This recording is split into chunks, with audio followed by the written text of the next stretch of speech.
Okay, I'd like to introduce the chairman of the organising committee, Mr. John O'Sullivan.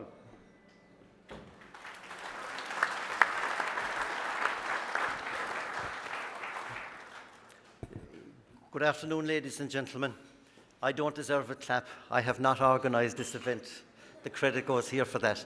But anyway, it's my privilege just to say a word of introduction to our Minister of Agriculture here this evening, Mr. Simon Coveney. The Minister is actually a Member of Parliament for this area here, and he has been the Minister for Agriculture here in Ireland for about 15 or 16 months now. He is hugely supportive of agriculture, is very popular amongst all of the people involved in agriculture, and is highly supportive of all forms of innovation in agriculture.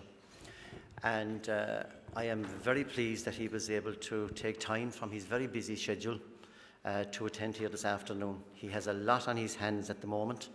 I saw him on television at 11 o'clock last night, trying to sort out some people who were confused about yes and no, and making a very good job of it. And I know the draws that have been on him today, and to think that he made time to come here to attend our function this evening, I am absolutely thrilled to pieces that he has done that. And I'm sure he wouldn't mind me telling you that I went about trying to make sure that we would have him attend here today. And through a roundabout way, I actually managed to get a hold of his mobile number. So, with great apprehension, one morning about 9:30, I dialed the number and I got the engaged tone from abroad and a message which said, "Simon Coveney, I apologise, I can't talk to you right now, but please leave your name and number and I will be back to you." So I left my name and number and I said, "Yep, I have a secretary on now tomorrow morning and I will not be able to explain how important it is that we get this good man at our meeting today." And I was having my breakfast at 8:15 the next morning, and the phone rang, and I said, "Hello, Simon Coveney here. What can I do for you?" And the Minister very graciously told me that if he could at all, he was going to make it here today. So I'm very grateful that he has delivered on that promise. Thank you very much, Minister. I really do appreciate that.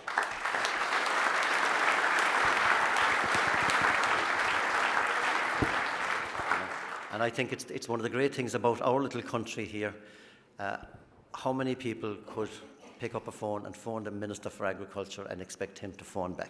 So I'd always be able to treasure that anyway. So, ladies and gentlemen, without any further ado, I would introduce you to our Minister for Agriculture and ask you for your attention, please, for Simon Coveney.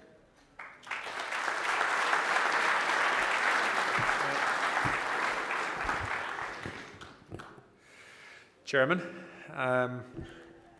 CEO of ICBF, who I know has been hugely involved for months in putting together this conference. Most importantly, to all our guests and visitors, welcome to Cork, which is my home city. I live about 15 minutes from here, and it is fantastic to see an international conference of this importance and of this scale here in this city in Cork, and indeed in this county, because of all of the counties in Ireland or areas in Ireland, Cork is the biggest, and it is by far the biggest food producer and biggest agricultural county in this country. So we are very proud to have everybody here. I hope you all speak enough English to be able to understand what I'm saying, because I know that there are about 50 different countries represented here. Over the 5 days or so, there will be about 700 people involved in this international conference. This is a big event. It only happens once every 2 years, and I really, really do want to warmly welcome you to Cork. I know that you'll enjoy your stay here because the hospitality and the fun in Ireland is worth the visit. But I also hope that when you leave Ireland, you will take something new with you. In terms of knowledge, in terms of a new experience, in terms of new ideas, so that when you go back to your home country, wherever that may be, this conference will be of genuine benefit to you in terms of implementing systems that can benefit your farmers, your cattle breeding, your sheep breeding, and whatever other identification stroke standard control programs that you have in your own agricultural systems in your own home countries. From an Irish perspective, we are on a journey at the moment in terms of transforming and modernizing agriculture. This is a country that 50 years ago was largely a subsistence food producer. We were producing enough food for our own population and very little more. We now produce enough food for nearly 10 times our population. We are the largest beef exporter in Europe. We are one of the largest dairy product exporters in Europe. We provide 10% of the world's infant formula, milk powder, and we are on a transition away from concentrating on volume commodity food to actually exporting very high quality premium product that we can command a higher price for. And we're not the only country in the European Union or indeed in other parts of the world that is on the same journey. But we are focused on that. And I think what makes Ireland a little different is the partnership between government and the industry and the agencies that are linked to the state and indeed the private sector to actually raise standards together so that collectively we build a stronger and more ambitious food industry that can create jobs, that can create wealth, and that can map out a very exciting and steady and sustainable growth period over the next 20 years. At the moment, I was saying earlier that we produce enough food for nearly 10 times our population. Ireland produces enough food for about 35 million people. By 2020, I should say, we want that figure to be 50 million. Over the last 2 years, we have managed to increase the value of food exports out of this country in the midst of recession by about 25% in value terms, from 7 billion euros to 9 billion euros. About half of that is because of increases in food prices across the globe. The other half has been increases in volumes, but most importantly, it's been the increase in added value because we are targeting different types of markets now than we would have targeted 5 or 10 years ago, and we are trying to command a higher price for that. And the reason why I'm saying all of these things is that if a country aspires to be better at what they do in the food industry, if we are planning for what consumers will be demanding next year and in 5 years' time, well then agriculture must become a food science. And that is what you're about. Collecting data, correlating data, putting it together so that you can give farmers and indeed the industry generally the information they need to do things better in a more informed way. The idea of a farmer walking through a field and taking a look at an animal to decide whether they want to breed with them is long gone. We can now look on a computer screen at the history of an animal, how they've been bred, where they've been bred from, the kind of performance that they have in terms of yield and growth, and even things like feed conversion efficiency now.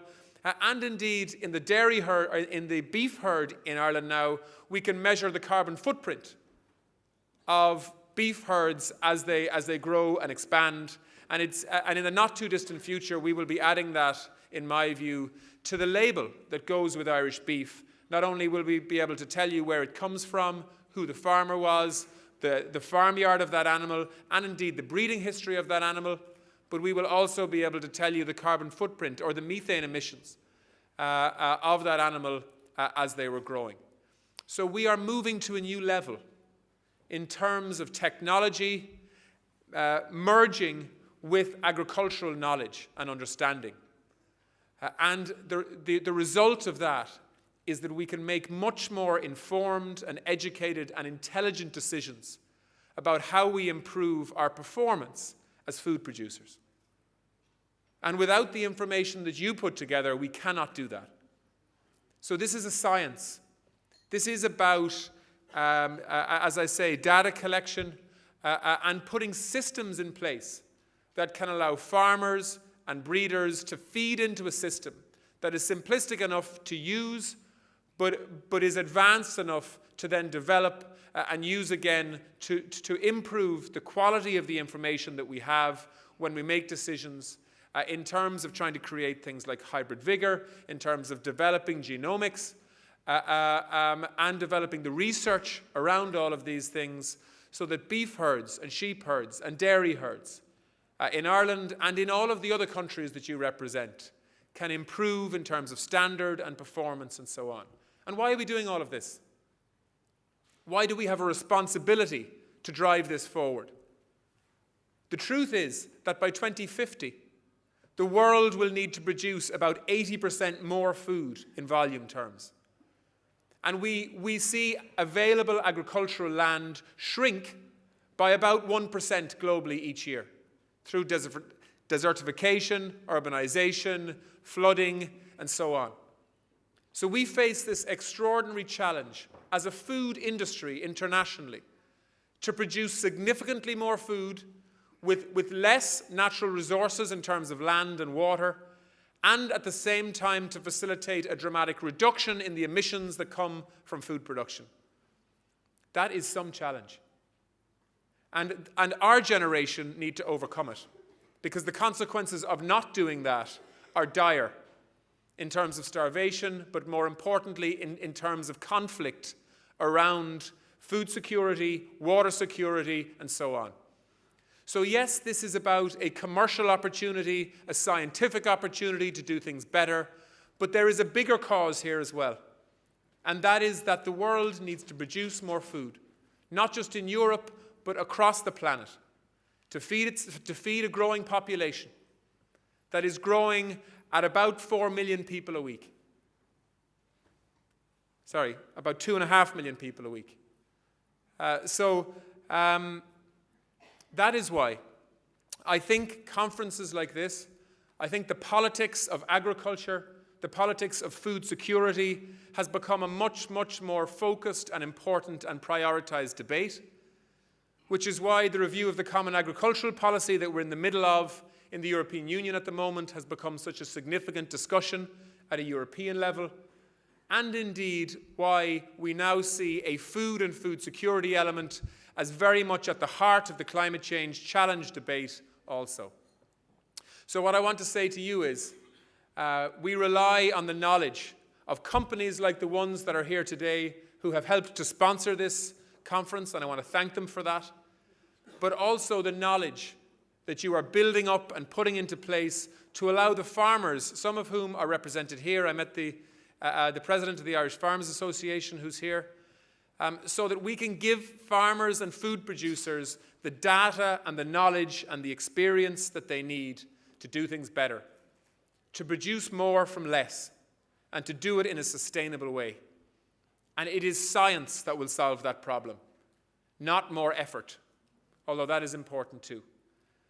So I hope that this conference will provide some new solutions, some new ideas, that we'll share information so that we can create benchmarks that work in countries that can be replicated in other countries. And I hope that my little country here in Ireland and my city here in Cork can play a part in developing that knowledge base that can benefit all of you. So enjoy your stay here in Cork. Spend some money. Our economy needs it.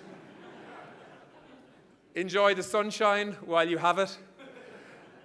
But most importantly, enjoy the people that are here. You will find Cork people and Irish people very welcoming, wanting to tell you about their city and their country and everything else they want to tell you about. So it's a pleasure for me to be here. My apologies for being so late. We're in the middle of a referendum campaign, as some of you will have noticed if you turned on the radio, or as you drive down the road and you see posters, yes, no, yes, no, yes, no, on every second poster. And I have been the director of elections for the Yes campaign, so it's been a busy period because we vote tomorrow. But I was determined to be here for two reasons. One, because I said to John that I would be here. Secondly, because I wanted to be. This is an industry, and this is a conference that is important to the food industry. And I want to thank you for the invitation, and I want to thank everybody for taking the time to come and visit Ireland for a very, very special 5 days. So, Gur Malgav, and thank you for being here.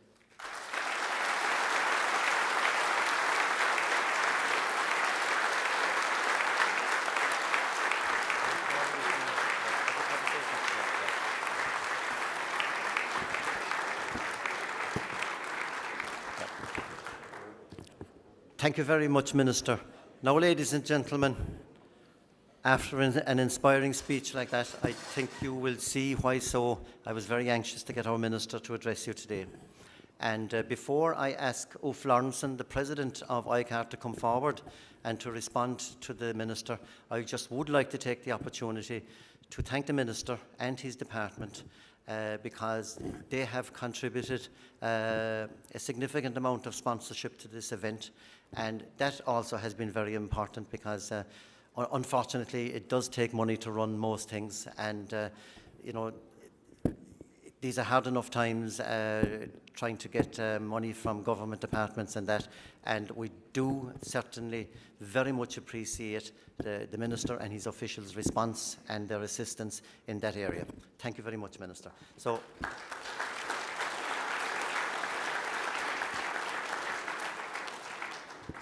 I now ask Ulf to come forward and respond to the Minister's address. Thank you very much.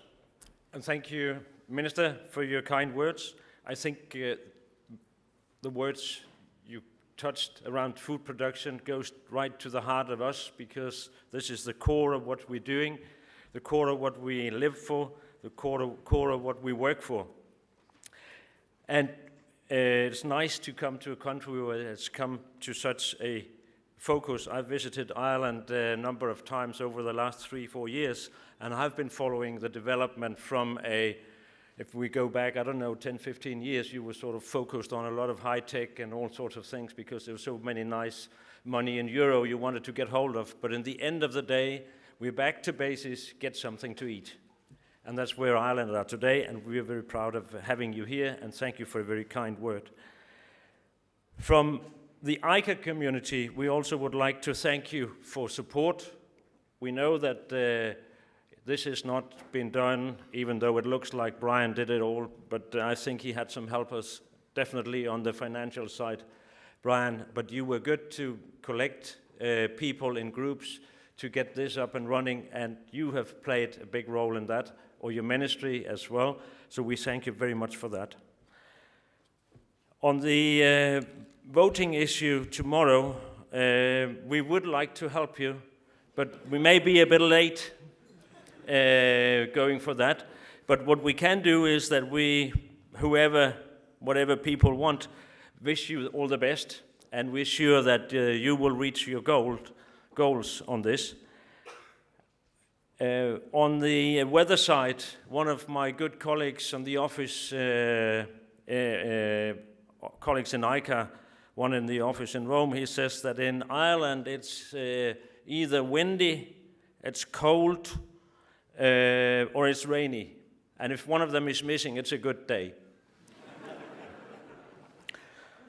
Finally, I would wish you good luck, all of you, organizers, supporters, whoever you are, and also sponsors locally and others here, and say that we really enjoy this. And for you, Simon Coveney, as I said to you before, you just missed our tie and suit by 3 hours, but that's the way life is. Thank you very much.